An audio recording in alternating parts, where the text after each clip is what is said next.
JD. Ang kwentong ito ay hango sa totoong buhay.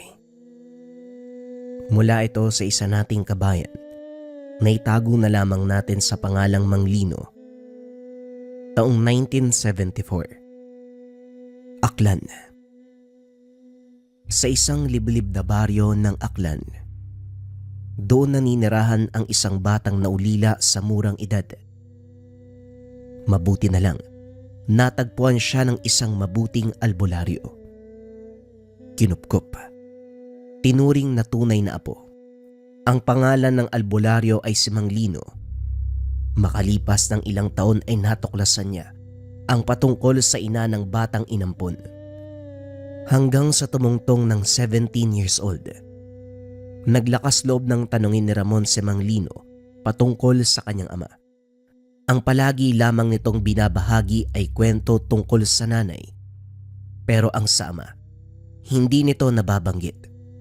Pakiramdam ng binata na parang meron itong nalalaman na ayaw lamang sabihin sa kanya. Lolo, baka naman pwede niyong sabihin sa akin yung tungkol sa mga magulang ko. Nagpapasalamat naman ako na kinupkop at tinuring niyo akong tunay na apo. Pero kahit papano, gusto ko malaman ang pinanggalingan ko. Wika ni Ramon. Ganun ba po? O sige, pero hindi ka ba nauumay sa istorya ko? Halos ilang taon ko nang binabahagi sa iyong patungkol sa nanay mong si Jen. Isang mabuti at mapagmahal na babae. Nakatira sa kabilang bayan. Kaso, namatay sa panganganak. Hindi ka naman daw talaga dapat maiiwan. Kaso, wala na ring magulang ang nanay mo. Wala na ang lolo't lola mo eh. Wala rin daw mga kapatid kaya wala kang tiyahin. Kaawa-awa man ang sitwasyon, naging matatag siya hanggang sa uli. Matagal niyo na pong nababahagi sa akin yung tungkol kay nanay. Lolo, paano naman po yung tatay ko? Tila nabilaukan sa kinakain ng matanda sa tanong ni Ramon. Inulit ng binata ang tanong, ngunit panay iwas ang matanda. Pinagpilitan pa rin ni Ramon ang katanungan hanggang sa kalaunan ay bumigay na si Manglino. O siya, sige. Total malapit na ang kaarawan mo. 18 anyos ka na. Karapatan mo nang malaman ang katotohanan. Ihanda mo ang sarili mo, iho. Pangako sa iyong kaarawan, malalaman mo rin ang tungkol sa iyong ama. Wika ni Manglino. Tinapos na ang pagkain. Naging palaisipan sa binata kung bakit napakatagal bago malaman ang tungkol sa kanyang ama. Naisip na maaaring masamang tao ito para itago ng ganong katagal sa kanya. Ganon pa man, inantay na lamang ang kaarawan. Lumipas ang isang linggo. Dumating na ang pinakainaantay ng binata. Katulad ng pinangako. Sinabi na ni Manglino kung sino o ano ang kanyang ama. Nayanig ang mundo ni Ramon nang isiwalat ng matanda. Ang ama niya ay isang tikbalang. Hindi naman palabiro ang matanda, kaya hindi niya alam kung ano ang mararamdaman. Sigurado ho ba kayo? Baka naman binibiro lang kayo ng kausap niyo. Hindi po. Kahit ako hindi kagad naniwala nung una, pero imposibleng hindi mangyari. Ibig sabihin, nakipagrelasyon ang aking ina sa isang tikbalang? Pasensya ka na, iho. Pero sigurado ka bang gusto mong malaman ang katotohanan? Tumango ang binata. Nagbuntong hininga ang matanda. Hinalay siya ng nilalang, iho. Pero wag mo sanang isipin na kinamumuhian ka ng iyong ina. Bagamat hindi maganda ang nangyari sa kanya, ni minsan hindi kanya kinamuhian. Bunga ako ng kasalanan. Kaya siguro walang kamag-anak ang gustong kumupkup sa akin. Napaka-imposible naman na kahit isa sa kamag-anak ko ay wala na. Yung pala, ayaw lang nila sa akin. Hindi yan totoo, apo. Mabuti kang bata at sigurado ko kung nabubuhay lang ang nanay mo, siya mismo magsasabi sa iyo kung gaano kanya kamahal. Matapos ang araw na yun, Ilang linggo muna ang lumipas bago tuluyang matanggap ni Ramon ang patungkol sa ama. Naghanda na. Muli nitong hinarap ang lolo upang lubusang malaman ang buong kwento ng pagkasilang. Kahit nasasaktan, tinapangan ng binata ang kalooban upang tuluyang masagot ang mga katanungan. Matapos ang pag-uusap, nagpa siya ang binata na hanapin ang ama upang makilala ito. Gustuhin man niya o hindi, ang nilalang na ito na lamang ang natitirang pamilya ng binata sa dugo. Nag-ensayo at naganda si Ramon. Alam niyang hindi magiging madali ang pagdadaanan, kaya naman makalipas ang ilang buwan. Nang masiguradong handa na, nangako si Ramon na babalik sa lolo matapos makilala ang ama. Mag-iingat ka. Pasensya ka na at hindi kita kayang samahan sa iyong paglalakbay. Alam mo naman matanda na ako eh. Nga pala ito, tanggapin mo. Isipin mo na ito na ang huli kong paggabay sa'yo. Huwag mong wawalain. Panatiliin mong suot-suot kahit anong mangyari. Wika namang Lino, sabay abot ng kwintas kay Ramon. Ano po ba to, lolo? Yan ay mutya ng lantad. Isang hiyas sa may kapangyarihang magbunyag ng lahat ng lihim. Sigurado ko, kakailanganin mo ito, apo.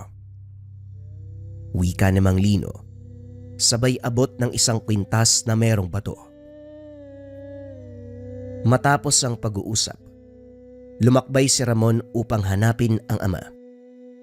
Umakyat ito sa masukal na kabundukan, sa madilim na gubat at tumawid sa napakalaki at nagraragasang ilog. Hindi na sigurado ng binata kung nasaan ito, ngunit sinundan niya pa rin ang turo ng lolo. Habang naglalakbay, hindi maalis sa pakiramdam ni Ramon na tila may nagmamasid sa kapaligiran. Napakabigat ng katahimikan at parang merong mali sa lugar. Tila binibigyan din siya ng senyales na wag nang ipagpatuloy ang paglalakbay. Ang mga sanga ng puno ay tila naguhugis braso at mga kamay na parang humaharang sa kanya. Ganun pa man, nagpatuloy pa rin ang binata, determinadong makilala ang ama nito. Ilang oras ang lumipas bagamat gutom, hindi na lamang niya muna ito pinansin. Mas importanteng makahanap ang binata na ligtas sa pagsisilungan upang palipasin ang gabi. Kailangang magdoble ingat, lalo na't hindi alam ni Ramon kung anong klaseng mga hayop ang maaaring makainkwentro, lalo na't hindi ito pamilyar sa lugar.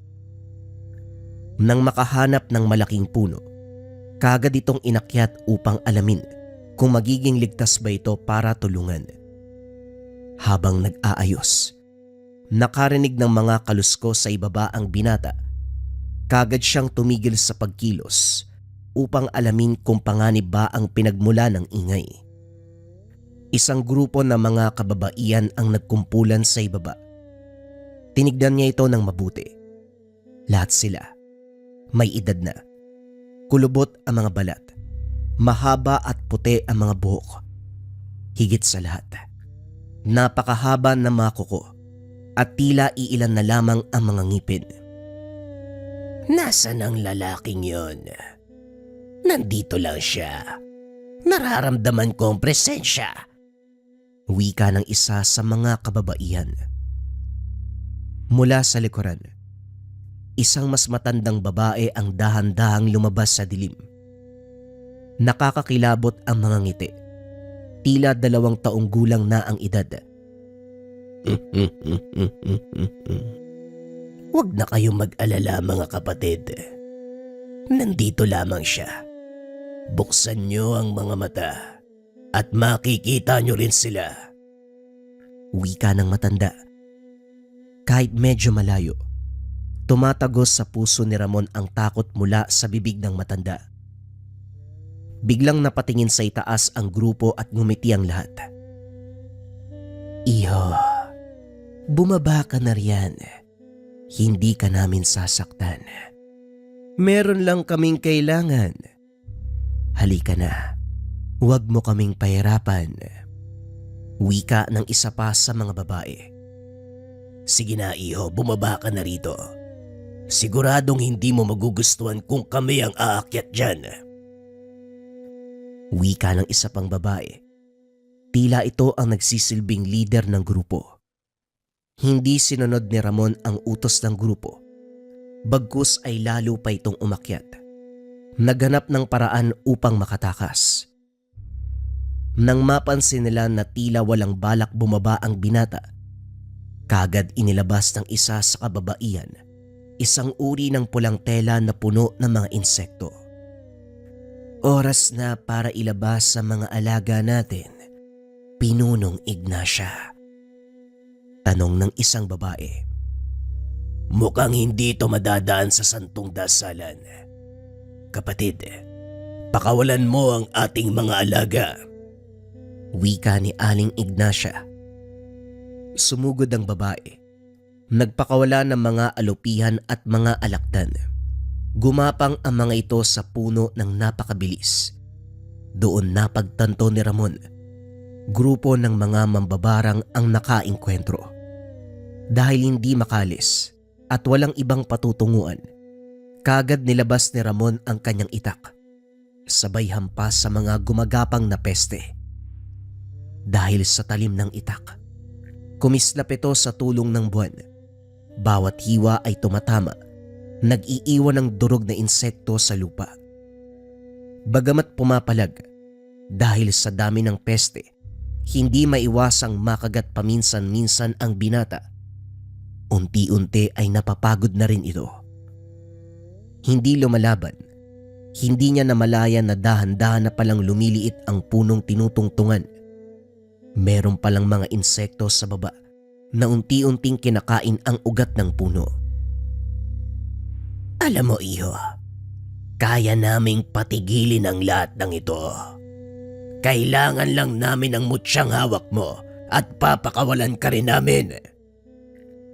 Dahil sa sinabi ng matanda, lalong hinigpitan ni Ramon ang pagkakahawak sa mutya. Nandilim ang itsura ni Aling Ignacia sa ginawa ng binata. Itinaas ng matanda ang braso ng isa sa kasama nito. Pinunit ang balat at tila may binalot na tuyong damo. Hindi na nasubaybayan ni Ramon kung paanong naging latigo ang hawak. Nagsambit ng orasyon ng matanda. Kagad hinampas sa direksyon ng binata. Tumagos ang sugat na natamo ni Ramon. Napasigaw ito sa sakit at halos makita na ang buto nito sa balikat kung saan tumama ang latigo. Ngunit imbis na umatras, tumalon siya mula sa puno at gumulong sa lupa. Napakabilis ng binata at kagad sinaksak ang dalang itak. Tumama ito sa tiyan ng isa sa mambabarang. Hindi na nakasagot pa ang babae. Tumilapon ang dugo nito at sa sandaling yun, nag-init at nanginig ang mutya ng lantad sa dibdib ni Ramon. Isiniwalat din ito na hindi lahat ng kasama ay tao. Sa 15 kababaihan, tanging 7 lamang ang talagang naroon. Gawa sa insekto ang lamang loob ng iba. May mga mata ngunit purong itim ang mga ito. Kagad pinaslang ni Ramon ang grupo. Galit na galit ang 3 natirang mambabarang. Naghawak na mga kamay ang 3 at sabay-sabay nagsambit ng orasyon. Sa gitna ng 3, sumabog ang itim na usok at bigla silang naglaho. Itinaas ni Ramon ang mga kamay upang pagpagi ng usok at takpan ng muka. Hindi kagad ito pinatakbo nang makitang libo-libong bubuyog ang lumalabas mula sa usok. Napakabilis ng mga insekto at sa bawat madaanan nito ay biglang lumiliyab. Tila may dalang apoy ang bawat bubuyog. Mabuti na lamang naalala ni Ramon ang ilog na nadaanan kanina. Kagad niya itong nakita at tumalon ito sa tubig. Kagad namatay ang mga insekto sa lakas ng agos at kalaunan. Nakaahon na si Ramon sa tubig. Gutom, nanlalamig, naghahabol ng hininga. Gayunpaman nagpapasalamat ang binata dahil buhay pa ito. Kagad tumayo si Ramon. Alam niyang wala siyang panahon para magpahinga. Lalo na't meron pang 3 mambabarang na gagawin ang lahat. Makuha lamang ang mutya sa kanya. Kahit madilim, nagpatuloy sa paglalakad si Ramon. Kailangan niyang makarating sa tirahan ng matanda bago pa ito mapas lang ng grupo. Gamit ang ilaw ng mutya, naaninag nito ang daanan. Kaso nga lang, ang ilaw na yon ang dahilan kung bakit siya natunto ng 3. Kagad nagpalipad ng mga ipis at gamo-gamo ang isa sa mga kababaihan. Pinagpapalo nito ang mga insekto, ngunit dahil sa dami, marami pa rin ang kumakagat sa kanyang balat.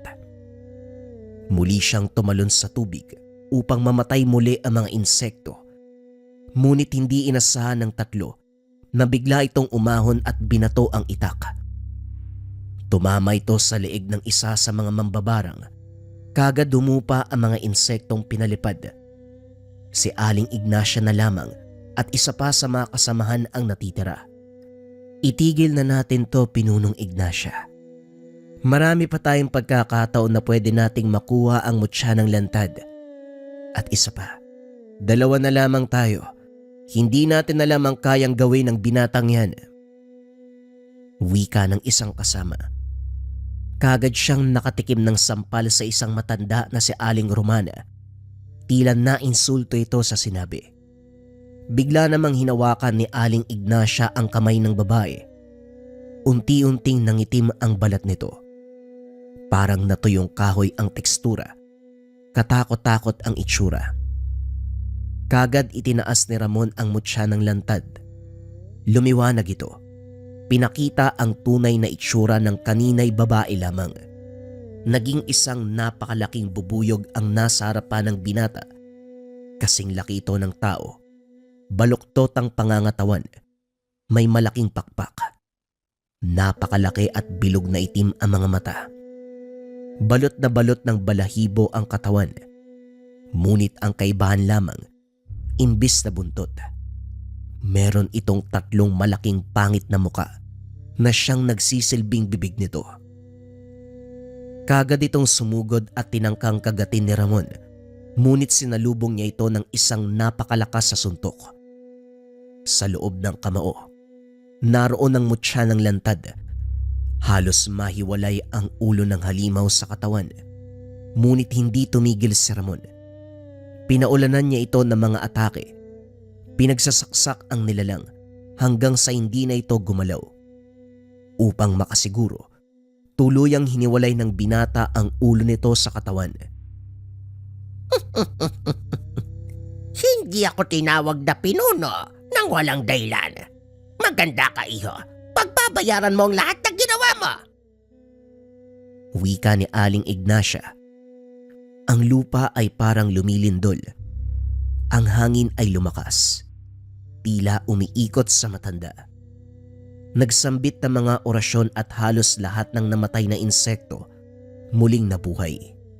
Ginawa ni Ramon ang lahat upang labanan ang bawat insekto. Ilang beses lumundag sa tubig upang mamatay ang ilan. Ngunit tila nabubuhay muli ang mga ito. Bagamat napakalakas na ibinigay na kapangyarihan ng mutya sa binata, kalaunan ay nanghina na rin ang pangangatawan dahil sa lamig, puyat, pagod at gutom. Kalaunan nawala ng lakas si Ramon. Napahalakhak ng napakalakas si Aling Ignacia. Tuwang-tuwa sa akalang panalong nakuha. Sinabihan na kita. Ibigay mo lang ang mutya at papalayain ka namin. Pero hindi ka nakinig. Ngayon, pagbabayaran mo ang lahat. Bagamat tanggap na ni Ramon na nalalapit na ang pagkamatay, sa huling sandali, idinikit niya ang mutya sa dibdib. Kahit sa huling hantungan, hindi niya ibibigay ang mutya. Bukod sa ayaw nitong mapunta ang makapangyarihang bato sa hindi karapat-dapat, ito na rin kasi ang huling alaala na meron siya kay Mang Lino. Bagamat hindi ama sa dugo, ama ito sa puso. Muling umilaw ang mutya. Ngunit hindi katulad kanina ang puting ilaw. Ngayon ay malaginto ang liwanag nito. Mula sa malayo, dumadagong-dong ang yabag. Dahan-dahang gumuguho ang lupa mula sa kabundukan. Ang mga puno, humahawi na tila natatapakan o merong pinapadaanan. Mula sa tuktok ng kabundukan, bumaba ang isang tikbalang. Ang kanyang ama. Napakalaki. Kalahating tao. Kalahating kabayo. Malaginto ang buhok na lumilipad kasabay ng hangin. Nanlilisik ang mga mata. Tila galit na galit sa ginawa sa anak. Nagbago ang timpla ng matanda. Parang nanginig ang tuhod. Nagkaroon ng bahid ng takot sa muka. Gayunpaman, nagpakawala pa ito ng mga orasyon at lahat ng insektong kayang palabasin. Nilaksan din ito ang hangin ngunit walang tumalab. Patuloy pa rin sa pagyabag ang nilalang dahil sa tibay ng balat. Kahit napapalibutan na ito ng insekto, parang wala lang lahat sa kanya. Sa tibay ng katawan, kahit sa hangin na kayang magpatumba ng puno ng nara, hindi tumatalab sa nilalang na ito. Sinubukang tumakbo palayo ni Aling Ignacia habang nagpapakawala pa rin ng mga insekto. Kaso nga lang, may hangganan ang lahat. Kalaunan naubos din ang mga alaga. Dahil sa katandaan, hindi na nito kinaya pang tumakbo. Naabutan din siya ng amang tikbalang. Isang hampas lang ng kanyang paa. Kagad nadurog ang katawan ng pinuno ng mambabarang. Ngunit bago ito mamatay, itinuro nito si Ramon. Nagsambit pa ng mga orasyon. Ang dugong tikbalang, yan ang magiging sumpa mo. Matapos magsalita, dinurog ito ng amang tikbalang. Ngayong karap na ni Ramon ang ama. Hindi nito alam kung saan sisimulan ang mga katanungan.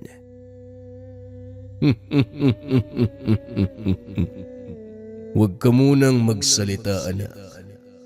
Alam ko kung bakit ka nandito. Sa ngayon, kailangan mo munang magpahinga. Marami pa tayong panahon para mag-usap. Bago pa man maibuka ni Ramon ang bibig, bigla na lang nandilim ang paligid.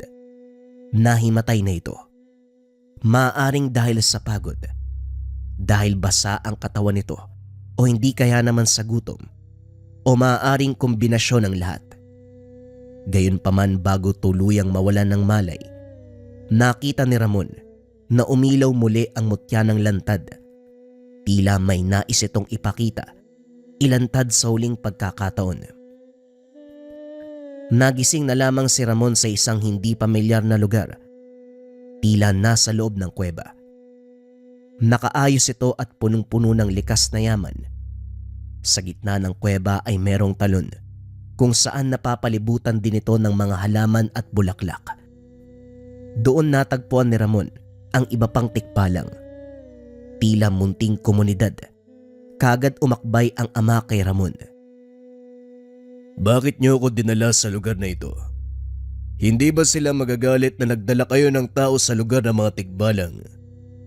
Maaring sa tagal mong naninirahan bilang tao, hindi mo alam na may dugo ka ng tikbalang. Tignan mo ang iyong mga binti, anak. Kahit sinong makakita sa iyo dito, hindi ka mapagkakamalang tao. Kagad tinignan ni Ramon ang binte at napatras.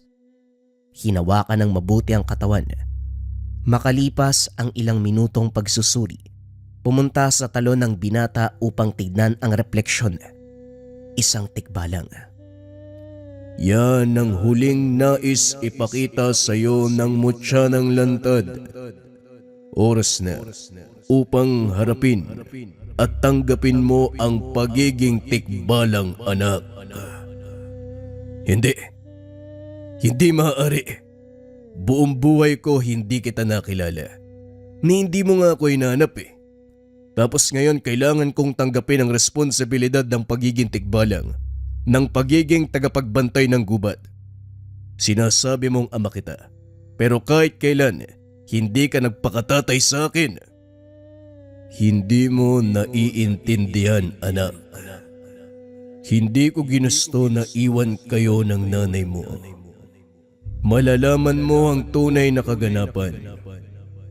Katulad mo, nagsimula ako bilang isang normal na tao. Merong pamilya. Nagkaroon ng mga kaibigan. Isa sa mga naging kaibigan ko ay nanay mo. Tunay kami nagmahalan at kalaunan ay nabuka. Magpapatuloy dapat ang pagmamahalan. Ngunit aking nakita ang tungkol sa aking pinagmulan. Naalala ko pa nang ibigay sa akin ni Mang Lino ang mutya para malaman ko ang tungkol sa dugo ko. Kagad nagpalit ang aking anyo. Sinubukan namin ni Mang Lino alamin kung paanong matatanggal ang sumpa. Pero mukhang walang takas ang sinumang mabigyan nito. Kahit anong gawin, hindi na ako makakabalik pa sa mundo ng mga tao. Hindi ko na nakakausap si Mang Lino o si Jen. Hindi man lang ako nakapagpaalam. Mabuti, bago ko tuluyang mawala. Nangako si Mang Lino na aalagaan kayo ng nanay mo. Ngunit mukhang hindi kinaya ni Jen ang kaganapan. Pasensya ka na, anak. Pero hindi mo na sana inalam pa ang patungkol sa akin. Ngayong katulad na kita, biniyayaan tayo ng kakaibang lakas at kapangyarihan. Ngunit may kaakibat itong responsibilidad. Pero ang sabi sa akin ni Lolo Lino, hinalay mo ang aking ina. Sinabi niya ang bagay na yun upang hindi mo na ako hanapin pa. Pero mukhang determinado kang makilala ko. Sinubukan ka lang ilayo ni Mang Lino sa kapamakan. Kahit pa ako ang magmukhang masama. Ang gusto lang namin, mabigyan ka ng proteksyon. Proteksyon. Pero nung pinagtutulungan ako kanina, hindi mo man lang ako tinulungan. Dahil alam kong kaya mo. Sigurado kong hindi ka mamamatay sa mga una mong laban. At wari ko sana tumigil ka na at maisipan mong bumalik na lamang para sana hindi ka matulad sa akin. Hindi kagad nakapagsalita si Ramon. Inuunawa ang lahat ng kaganapan. Hanggang ngayon, hindi ka pa rin makakabalik sa mundo ng mga tao? Ibig sabihin, alam ni Lolo Lino na hindi kami magkikita pang muli. Pero hinayaan niya ako para lang makasama kita, ang tunay kong ama. Halos napaluha na lamang si Ramon. Nagsakripisyo si Mang Lino para magsama silang dalawa. Para lang matupad ang hiling niya na makilala ang ama. Simula noon, tinanggap na lamang ni Ramon ang pagiging tikbalang. Sa tulong ng ama, natutunan nito ang mga dapat gawin at patungkol na rin sa kanilang uri. Mula sa bundok, siya ngayon ang tagapagbantay, nakatingin sa malayo. Doon natatanaw ang kanyang lolo at ilang mga kaibigan na naiwan sa baryo. Naririnig niya ang mga ito, pero hindi malapitan. Tanging ang malamig na hangin at tahimik na buwan ang saksi ng kanyang pangungulila. Ngayon katulad ng ama, isa na rin siya sa nilalang na walang lugar sa mundo ng mga tao. Sa hindi malamang dahilan, muling bumalik ang mutya ng lantad kay Mang Lino. Tila hinatid ito nang hindi nakikitang nilalang. Sa paghawak ng matanda, ramdam niya ang pagmamahal. Ramdam niya ang pasasalamat ni Ramon sa sakripisyo at pagmamahal na ibinigay niya sa buong taon na nasa mundo ng mga tao si Ramon. Habang buhay hindi makakalimutan ni Mang Lino ang patungkol sa kanyang ampon na si Ramon, pati na rin sa kanyang ama na isang nilalang na kung tawagin ay tikbalang. Ang kwentong ito ay hango sa totoong buhay. Mula ito sa isa nating kabayan na itago na lamang natin sa pangalang Glenn. Taong 1996. Quezon. Ang tanging kabuhayan ng pamilya ni Glenn mula pa sa mga ninuno, pangunguha ng ratan sa liblib na kagubatan. Buwis buhay, hindi lang dahil sa malakas na bugso ng tubig sa ilog o matarik na daanan ang sasalubong. Naroon din ang mabangis na hayop at elementong minsan ang tumangay ng tao. 7 anyos nang matutong manguha ng ratan, baging, tilob at bamban. Sumasama sa lolo na tumanda sa ganitong hanap buhay. Ito rin ang nagturo sa kanya para kahit sa murang edad, may ideya kung paano mabuhay. Hanga ang binata sa tapang ni Lolo Simo. Walang takot na sinusuong ang pinakamasukal na gubat kung saan matatagpuan ang ratan. Ilang beses nakaengkwentro ng baboy ramo at kung ano pang mabangis na hayop. Kung minsan pa, elementong katulad ng engkanto at lamang lupa. Sa kabutiang palad, nalampasan pero hindi nakaligtas sa peklat na halos tabunan ang buong katawan sa sobrang dami. May pagkakataon na nagdududa si Glenn sa katauhan ng matanda. Noong araw kasi, hindi nito alam na susunod siya sa gubat. Naabutan nitong nakikipag-usap sa kung sino na hindi naman nakikita. Kung magtatanong siya, sasagot na engkanto ang kahusap. Hirap siyang maniwala dahil idadaan sa pagbibiro. Hula niya, meron itong iniingatang bagay dahilan para magkaroon ng kakayahang makakonekta sa ibang uri. May pagkakataon din na nahuhulaan ang susunod na mangyayari, lalo na kung patungkol sa kababalaghan. Ang problema, kapag mag-uusisa siya, iibahin nito ang usapan. Dapit hapon nang maisipang sumunod sa gubat. Kaninang umaga pa si Lolo Simo, tanghali dapat iyon nakakauwi. Kaya ganun na lamang ang pag-aalala. Pagdating sa masukal na parte, nakita ni Glenn ang bakas ng pamumutol ng ratan.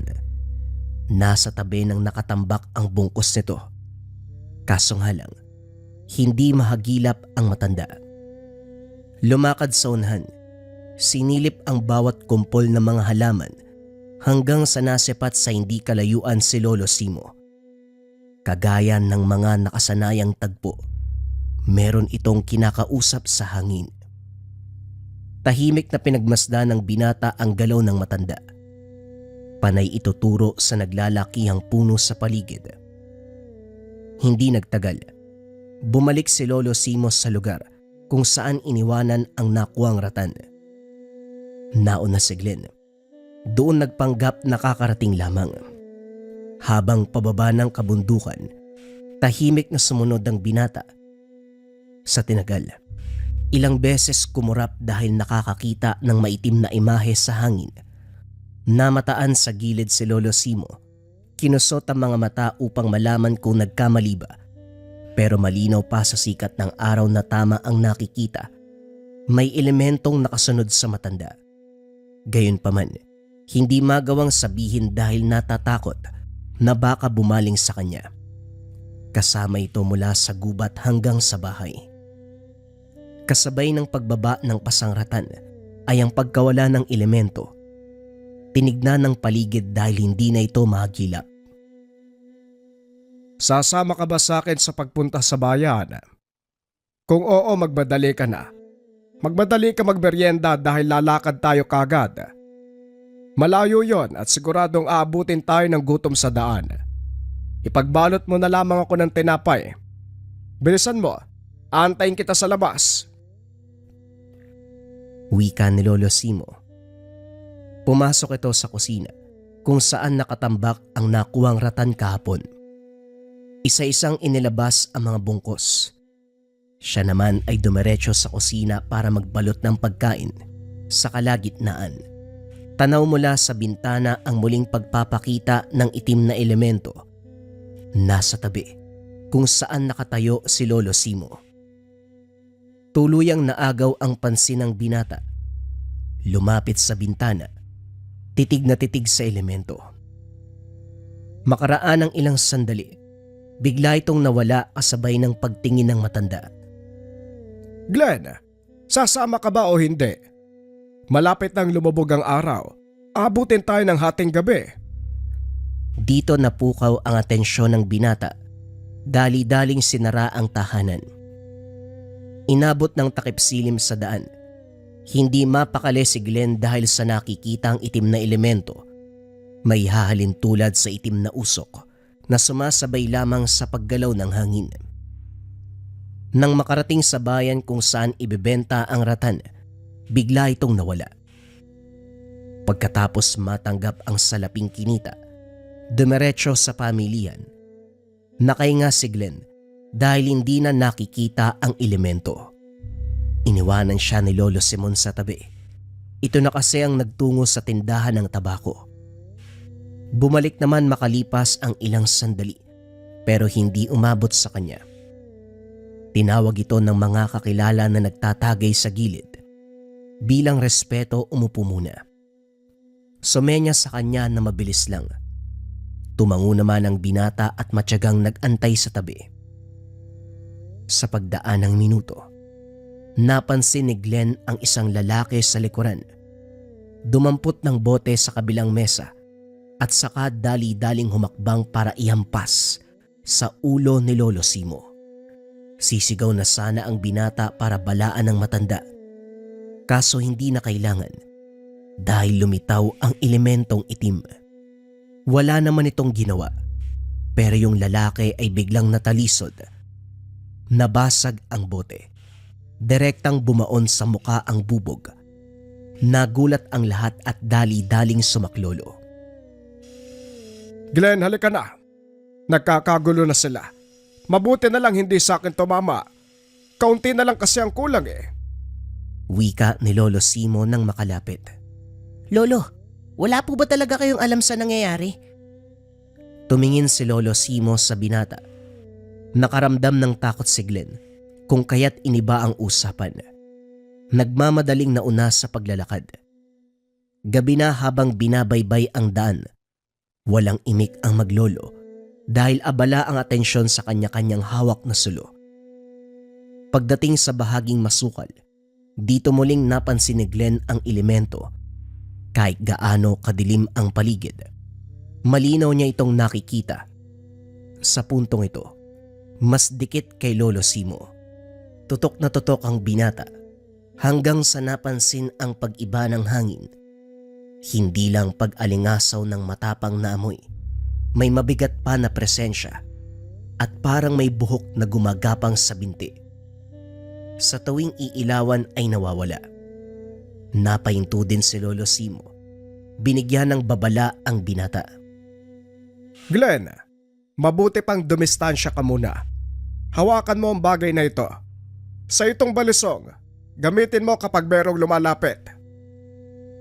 Sa ilalim siya ng balete nagtago, kung saan makapal ang nakalaylay na baging at mga halaman. Sakto lang na maikubli ang sarili. Iniwanan sa unahan ang sulo para kahit papano ay may liwanag. Habang nasa ganong posisyon, tanaw na tanaw si Lolo Simo. Nakahanda na ito. Nakatutok ang itak sa unahan. Ilang sandali pa lumitaw ang aswang na agarang sumunggab. Tumilapon ng matanda. Dali-daling bumangon para gumanti. Sa puntong ito mabilis ang kaganapan. Paglapit ng aswang diretso sa pagbagsak. Hindi naman sana tatama ang itak sa katawan nito. Hindi rin napansin ni Glenn na bumuelo ng taga kaya napapatanong sa kung paanong tinalo ang halimaw. Nang tawagin siya ni Lolo Simo, dali-daling lumapit. Hindi maunawaan ang sinabi ng matanda. Titigan mong mabuti ang isang ito, Glenn. Ganito ang mangyayari kapag nangahas kang umatake sa taong may gabay. Kunot noong tumingin si Glenn sa matanda. Pilit pinoproseso sa isipan ang sinabi. Kahit nasa daan, napapansin ng binata ang kaparehong presensya. Kinakabahan na baka may biglang lumitaw. Gayunpaman, Sa simpleng pagkahawak ni Lolo Simo sa kanyang braso, nakahinga dahil biglang nawala ang kaba.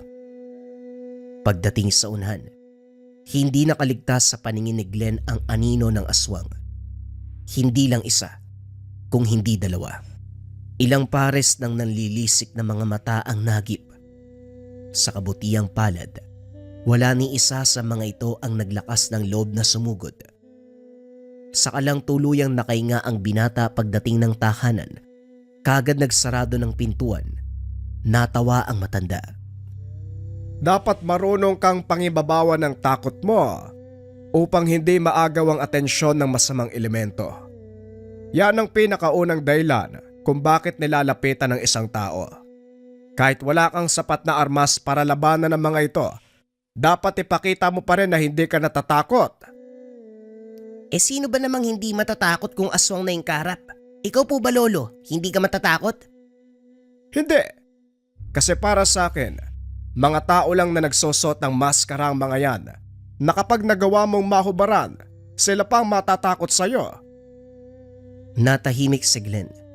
Kahit papano naintindihan niya ang punto ni Lolo Simo, pero sa kabilang banda, duda siyang walang kinalaman ang umaaligid na elemento sa pinapakitang tapang. Nang mapalingon sa tabi ng bintana, natanaw roon ang imahe ng elemento. Maging siya ay napapatanong kung bakit ito nakikita. Hindi pwedeng sabihin na namamalikmata dahil malinaw pa sa sikat ng araw ang katotohanang nagpapakita ito sa kanya. Sa paglipas ng oras, hindi makatulog si Glenn kung kaya't naupo sa sala. Binuksan ng kaunti ang bintana para makapasok ang hangin.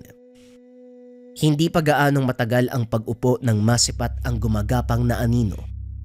Nung una inakalang aso, pero habang papalapit, naging klaro na isa itong aswang.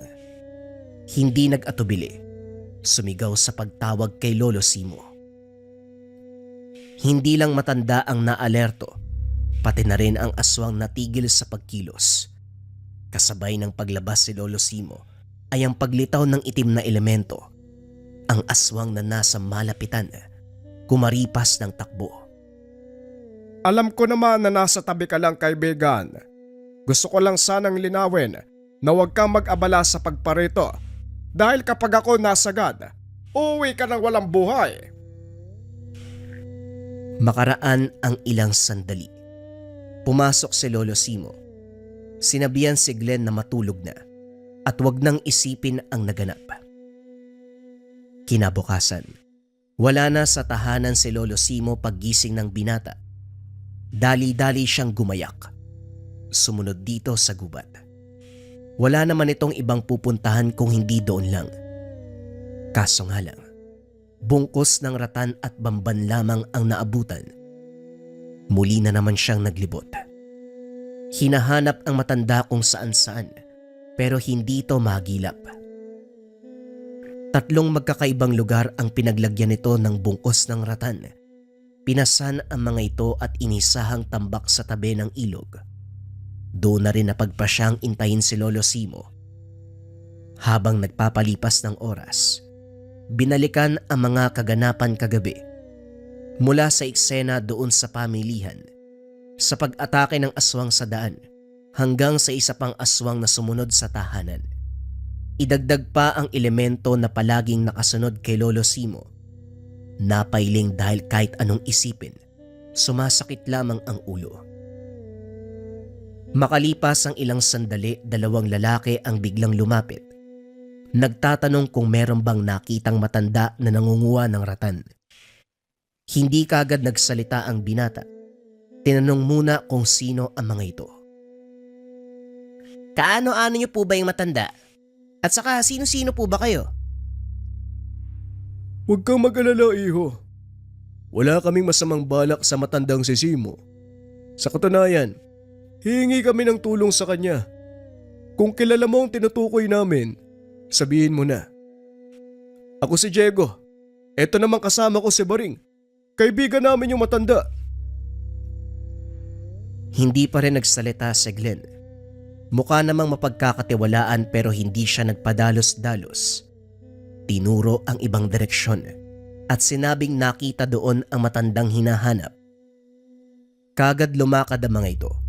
Sakto namang dumating si Lolo Simo. Sa tahanan binanggit ni Glenn ang naghahanap ng mga lalaki. Natawa si Lolo Simo sa inasal ng binata.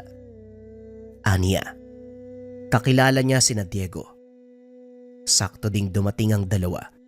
Bumalik matapos mapagtantong wala ang matanda sa gubat. Pasensya na kayo sa apo ko ha. Hindi kasi madali magtiwala, kaya ganun na lamang ang sinabi. Huwag niyo sanang masamain. Medyo loko-loko pala yung apo mo ha. Pero hindi bali na. Naiintindihan namin na gusto ka lang niyang protektahan. May baho tayo. Kinakailangan namin ng tulong niyo, kagaya po dati. Pero may kaunting pagkakaiba kasi noon isa lang eh. Ngayon maramihan, grupong umaaligid. Wika ni Diego. Lolo Simo, kung nandoon ka lang noong nakaraang gabi, talaga mapapailing ka kasi sobra silang mapangas. Akala mo baboy kami na basta-basta na lamang lalapain. Diyos ko, mabuti talaga. May natira pang bala sa baril ni Mang Aki. Kasi kung wala, nako, ewan ko na lang kung ano nangyari sa amin. Lumapit si Glenn para marinig ang usapan. Dito napag-alaman na meron na palang katauhan ng matanda na hindi niya nalalaman. Isa itong manunugis ng aswang na dati pang pumapaslang. Sa malalayong lugar dumarayo kung kaya't walang ideya tungkol dito. Isa sa tumatak kay Glenn ang binanggit na meron itong gabay. Hindi nga lang malinaw kung ano ang tinutukoy dahil dali-daling pinutol ni Lolo Simo ang usapan. Nang mga sumunod na sandali, nagbalot ng damit ang matanda. Lalong nagtaka dahil maging damit niya ay sinama. Lolo, lilipat po ba tayo? Saan naman tayo pupunta? Tanong ni Glenn. May sasadyain lang ako doon sa kabilang bayan. Mananatili tayo doon ng ilang araw. Kaya kinakailangan ng damit. Kung may gusto ko pang dalhin, ilagay mo na rito para isahang dala na lang. Pagkatapos ng pagliligpit, binaybay ang daan patungo sa sasadyaing lugar. Walang imik. Dire-diretso sa pagakbang. Pagdating sa unahan, biglang huminto si Diego at Baring. Lo, hindi naman po ito daan eh. Ano ba ginagawa natin dito? Hindi ba madalas sa lugar na ito may kalaban? May pinaplano ka ba, Lolo Simon? Pwede bang wag na nating ituloy? Kamatayan lang yung pagpunta dito eh. Hindi pa nakasagot si Lolo Simon. Lumabas na mula sa iba't ibang direksyon ang mga kalalakian. Hindi armado pero malakas ang presensya.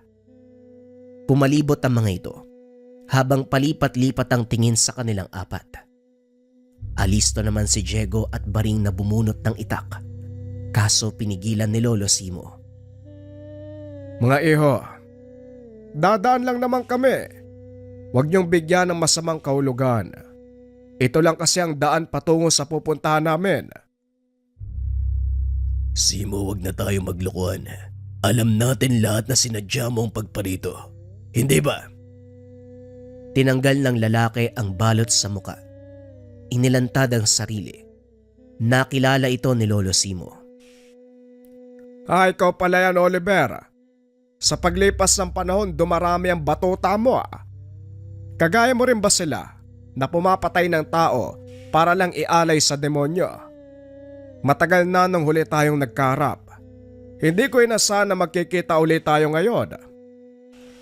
Tanda, masyado mo namang iniingatan ang pananalita mo. Hindi mo ako maluloko. Aminin mo, talagang sinadya mong pagdaan dito. Naglabas ng bote ang lalaki. Itim na likido ang laman. Nagtaka si Glenn nang hilahin siya palayo ni Diego habang si Baring at Lolo Simo matapang na umarap sa grupo. Alam mo, ayoko sanang maging bayolente, lalo na sa harapan ng apo ko. Pero kung hinihiling mo naman at para sa ikakatahimik mo, bakit hindi? Total, pareho namang mainit ang dugo natin sa isa't isa. Dito na tayo magtos. Tignan natin kung sino mananatiling buhay mamaya. Ngumiti si Oliver. Binuksan ang bote at saka isinaboy. Kaso mabilis na kumilos si Baring. Dumampot ng damit at saka inihagis. Dito tumama lahat ng likido. Ang sumunod na nangyari, pisikal ang laban. Kaso nga lang, nagpalit ng anyo ang grupo. Tumambad ang tunay na itsura ng mga ito. Sa takot napapikit si Glenn habang nakasiksik sa tabi. Tinakpa ng tenga dahil sa tindi ng ingay. Umabot hanggang laman ang hinig na dulot ng ingay ng mga aswang. Sa muling pagmulat, nakita kung paano isa-isang tinumba nila Lolo Simo ang kalaban. Maging ang elementong itim, nakisali na rin. Hindi nagtagal, si Oliver na lamang ang natitirang buhay pero nagtamo ng malubang sugat. Naghiingalo, hubo ng magpalit ng anyo. Hindi ko alam kung anong gabayang meron ka, tanda. Ilang beses na kitang pinagtangkan, pero ikaw pa rin ang nagwawagi. Huwag ka masyadong magpakampante dahil may kalalagyan ka rin. Mapatay mo man ako ngayon, hindi dito matatapos ang laban. Intayin mo si Padring. Siya mismo ang kakatay sa kaluluwa mo. Ang totoo niyan, si Padring talaga ang pupuntahan namin. Nasaan ba siya? Siguro naman, inaantay niya rin ang pagdating ko, ano? Sinamaan lamang siya ng tingin ni Oliver, pero hindi ito nakatagal ng pugutan ng ulo. Dali-dali itong inilagay sa sako. Tinali ang maayos at saka lumakad. Mahaba pa ang paglalakbay kung kaya't ilang beses ding huminto para makapagpahinga. Si Glenn na nasa paligid ang atensyon. Napansin ang iilang anino. Lahat ng mga ito ay nakamasid sa kanila. Nakasunod hanggang narating ang paroroonan. Tinawag ni Mang Aki ang matandang nagpatuloy sa kanila. Doon bumungad ang iilang kabataan. Ang ilan ay nakaratay. Maraming benda sa katawan. Sa puntong ito, hindi makapaniwala si Glenn na malaman ang tungkol kay Lolo Simo. Unang nakilala ni Lolo Simo si Mang Aki doon sa kagubatan kung saan siya nangunguha ng ratan. Sugatan nito, lalo na ang kasamang bata. Naglalakad lamang ang mga ito pero biglang may aswang na umatake. Swerteng nasakluluhan ni Lolo Simo. Hindi rin inasahan na meron pang nabiktimang mga bata sa kabilang direksyon. Lahat na iligtas sa kaparehong pagkakataon. Ito ang naging simula ng pagkakaibigan. Dahil tubong lansangan ang mga bata, kinupkop ni Mang Aki. Nadagdagan pa dahil nasundan ang pagligtas ni Lolo Simo. Huli nitong nasakluluhan ay ang pangdurukot ng grupo ni Oliver. Kilala mo naman ang grupo ni Oliver, di ba? Tauhan niya ang sumalakay nung nagdaang gabi. Ilan sa mga batang nasugatan. Sa kabutiang palad na agapan ko naman ng gamot. Inutusan ko sina Diego at Baring na puntahan ka. Natatakot ako para sa mga bata. Huwag mo nang alalahanin si Oliver. Bit-bit namin ang ulo niya. May binanggit siyang pangalan eh. Padring, kilala mo ba? Tinakot ako gamit ang pangalan ng taong ito. Kung tama ang hinala, amo siguro ni Oliver. Kung ganon, itong si Padring ang dapat nating pagandaan. Pakiramdam ko, tayo na ngayon ang tinutugis dahil ilang beses mong naharangan ang operasyon nila. Hindi lang tayo natuntun kaagad kaya natagalan ang pagsalakay. Huwag mo nang alalahanin. Ako na ang bahala. Tutukan mo lang ang mga bata. Utusan mong magbantay sina Diego at Baring. Marunong naman sa pakikipaglaban ng mga yan. Idagdag mo na rin ang apo ko. Pwede mong utusan, pero huwag sa pagharap ng aswang. Wala pang ideya yan eh. Napalanok si Glenn nang lumingon sa kanya si Mang Aki. Sigurado ka bang hindi marunong humarap sa aswang ang apo mo? Simo, malakas ang kutob ko na pwede siyang sumunod sa yapak mo pagdating ng araw. Kahit mahawakan niya lang ang gamit mo, siguradong gagana ka agad. Huwag muna natin pag-usapan. Si Padring ang prioridad sa ngayon. Lalakad ako mamaya pagsikat ng araw. Parang may ideya na ako kung saan matatagpuan ang padring na yan. Masyadong mabilis ang kaganapan. Hindi napansin ni Glenn ang paglipas ng oras. Pagkagising hindi na nakita si Lolo Simo. Ang sabi ni Mang Aki, lumusob ito sa baluarte ng kalaban. Tulalang napatitig ang binata sa matanda. Kung magsabi ito ay simple lang, na para bang ordinaryong laban ang susuungin ni Lolo Simo. Lumipas ang oras. Dapit hapon na pero wala pa ang matanda. Nabahala si Glenn kung kaya't gumawa ng paraan. Nang makitang abala si Mang Aki sa panggagamot sa mga bata, dahan-dahang pumuslit sa labas. Nakita doon si Diego at Baringa. Paulit-ulit na nagtanong si Glenn. Hinuhuli sa salita ang mga ito. Hanggang sa aksidenteng masabi ang kinaroroonan ni Lolo Simo. Hindi alintana kung ano ang nag-aantay na panganib. Binaybayang tinurong daanan. Nahilo si Glenn dahil puro kahoy ang nakikita sa paligid. Pero pagdating sa unahan, napansin ang kaluskos ng dahon. Nang pakinggan pa ang ingay, tunog ng pagkatumba ng mga puno. Ang kasunod, napansin ang paggulong ng pugot na ulo sa harapan. Lalong hindi nakakilos nang bumagsak ang katawan. Nasipat si Lolo Simo sa unahan, nakikipagbuno sa grupo ng aswang. Sa kabila ng ingay, wala masyadong maririnig dahil masukal na bahagi ito ng kagubatan. Nagtago si Glenn upang hindi makita. Nakatutok kay Lolo Simo. Ngayon lang napansin ang husay nito sa paggamit ng patalim.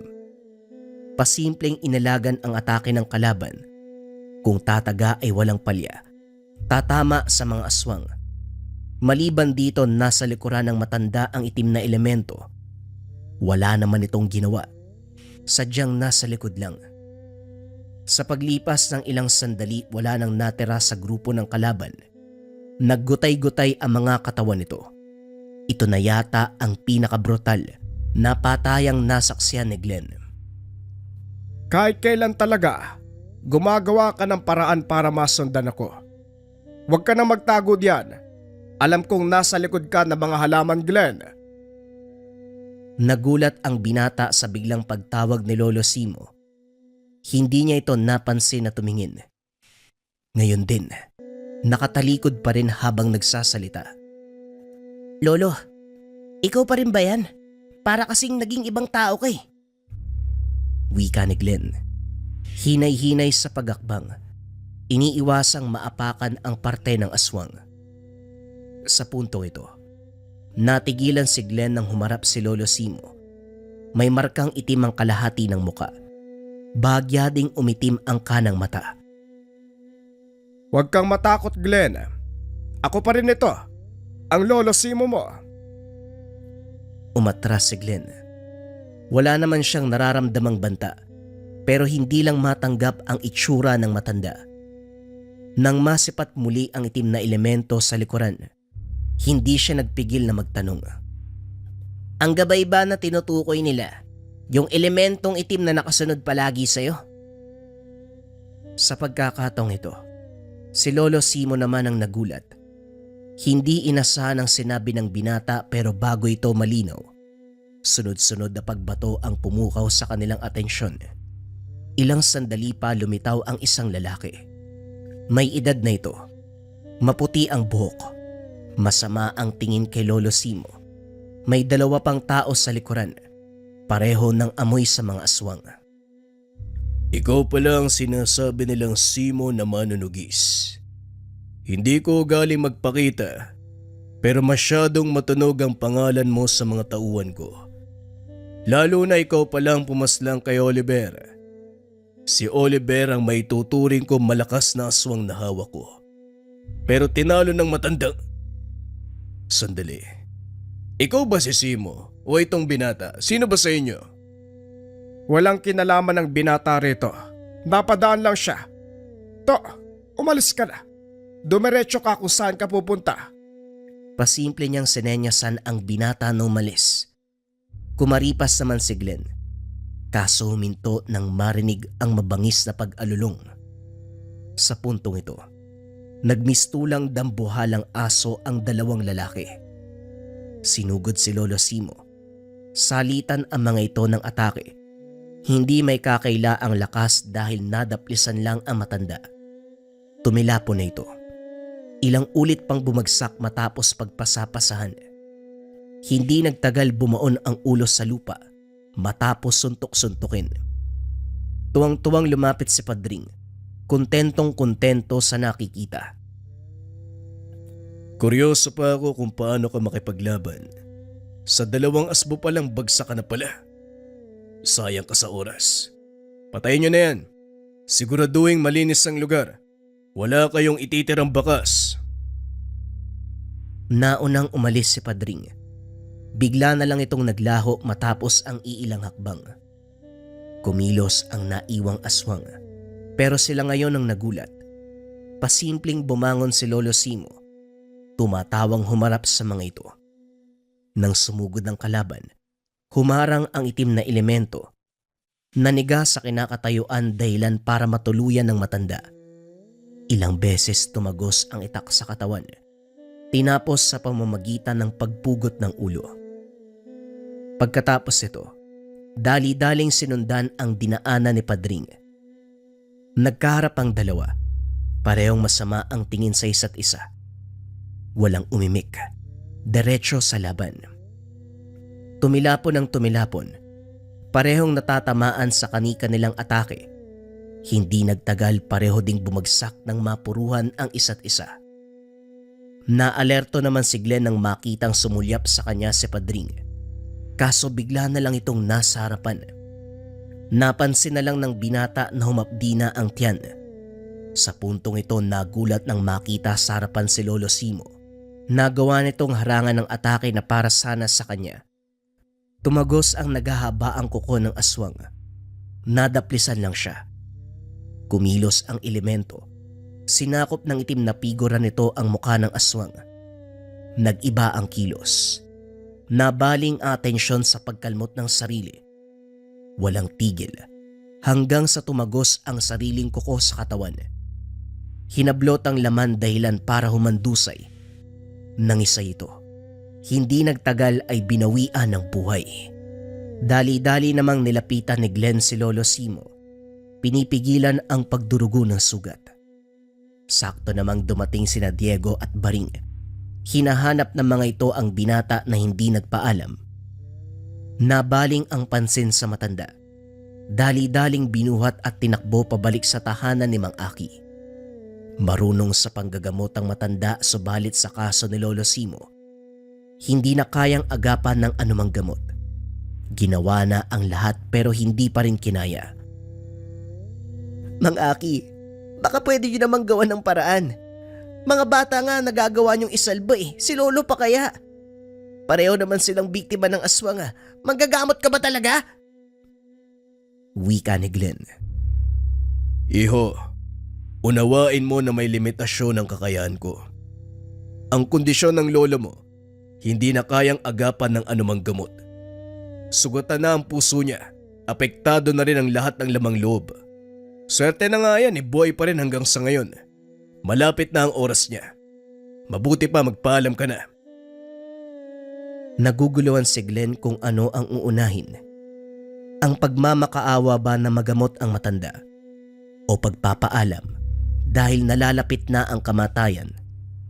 Sa huli, umiyak na lang sa tabi ni Lolo Simo. Huwag mo na akong alalahanin. Maraming taon na ako nabuhay sa mundo. Tama na siguro ang oras ko. Hanggang dito na lang. Tanggapin mo tong mutya. Alagaan mong mabuti. Dahil ito ang alaalang may iwan ko sa'yo. Pagdating na araw, pwede mo itong gamitin, Glenn. Mag-iingat ka. Matapos magsalita, tuluyang na maalam. Nagluksa ang lahat, maging ang mga batang nailigtas sa mga aswang. Inalala kung paanong nagbuwis ng buhay ang matanda para lamang maharangan ang mga nilalang. Maging sina Diego at Baring, saksing buhay sa pagiging manunugis ng yumao. Si Mang Aki naman, nagsisisi dahil hindi makatulong. Masakit ang mawalan sa buhay, subalit unti-unting naintindihan ni Glenn na merong hangganan ang lahat. Matapos mailibing ni Lolo Simo, nagpaalam siyang babalik na sa tahanan. Namuhay sa lungkot ang binata, hindi kumain, nakalimutang alagaan ang sarili. Tulala lamang sa tabi. Sa kabutiang palad bago mawala ng bait, lumitaw ang itim na elemento. Ito ang gabay ng lolo. Kasabay nito ay ang paggulong ng mutyang itim sa harapan. Dito napukaw ang atensyon ni Glenn. Napagtanto ang pagiging pabaya sa sarili. Sa puntong ito tanggap na ng binata na tuluyang sumakabilang buhay ang lolo. Hindi na gaanong apektado kapag nababanggit ang pangalan. Tatawa na lamang, babalikan ang masayang alaala kasama ang lolo. Kung noon, ang pangalan ni Lolo Simo ang kinakatakutan ng mga aswang, ngayon ay siya naman. Sinalo niya ang pagiging manunugis ng aswang. Pero ang hindi alam ng lahat, sa likod ng malakas na manunugis, meron siyang itim na mutya. Meron siyang itim na gabay na tumutulong sa pagpaslang sa mga aswang. Naranasan niyo na ba mga kabayan yung tipong unang kita niyo pa lang dun sa tao, sobrang gaan na kaagad ng pakiramdam mo sa kanya? Yung tipong nagkakaroon kaagad ng tiwala. Or ikaw ba yung tipo ng tao kabayan na nasa toxic environment? Yung palagi ikaw yung napapag-initan, laging galit yung mga tao na nasa paligid mo, boss mo, amo mo, kapitbahay, kapatid, kamag-anak. Basta nasa toxic environment na laging galit yung mga tao sa'yo kahit wala ka namang ginagawang masama. Pwede mong subukan ang Kaluban de Pampaamo from Lika Merchandise. Ito yung Kaluban de Pampaamo from Lika. May mga sangkap to sa loob. Pwede niyong tignan pagdating sa inyo pero ibalik niyo lang kaagad sa Kaluban. Ang bisa nito, pampaamo sa tao, pampaamo sa negosyo. Sobrang simple lang ng gagawin niyo kapag nasa inyo na yung Kaluban. May frito na gabay po lang tela pouch. Ilagay niyo lang dun sa pouch, ilagay niyo sa bag niyo, ilagay niyo sa bulsa niyo, basta dalhin niyo palagi. Bagay ang Kaluban sa mga nasa sales or kung palagi kang merong nakakausap, umaharap ka sa mga tao, nagpe-present ka, kasi mabilis nga kayo makakapagpalagay ng loob ng taong kausap mo, mabilis mong makukuha yung tiwala nila. Yan ang bisa ng Kaluban de Pampaamo. Again, may mga sangkap pa to sa loob kabayan. Pwede mong silipin pagdating sa'yo. Kung interesado ka, research mo lang yung shop ng Lika Merchandise.